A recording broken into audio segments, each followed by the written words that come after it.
Australia's newest and largest conservation zone has been declared today in the Central Australian Desert. Aboriginal owners of the land in the southern Tanami Desert celebrated the agreement that will see their land protected in line with international conservation standards. The ABC's Alison Horn was there.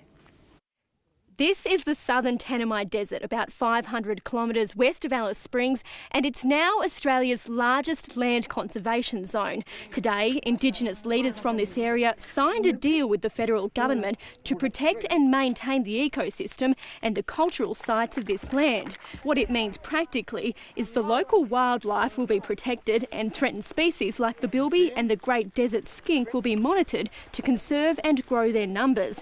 It also means feral pests like foxes will be controlled, and there'll be weed management and eradication programs. The government says it's a landmark deal. It means now that the traditional owners here have signed up as part of the national estate to look after this country on behalf of all Australians, not only themselves, but significantly gives them the control of how to look after it properly.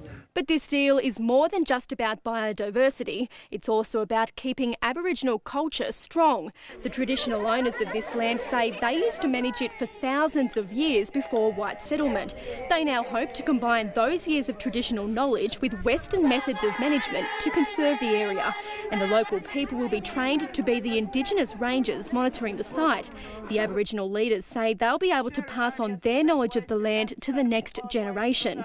And they're hopeful they'll have more of a say over how the land is managed. I feel really happy now because most of our dreams coming true.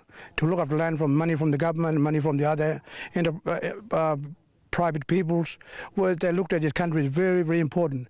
It's part of Australia, and if Australians can look after the park, so can we. The conservation area is more than 10 million hectares. That's an area about 30% larger than Tasmania. But the government says it has the numbers on the ground and the resources to maintain its conservation goals. Alison Horn, ABC News, Southern Tanami Desert.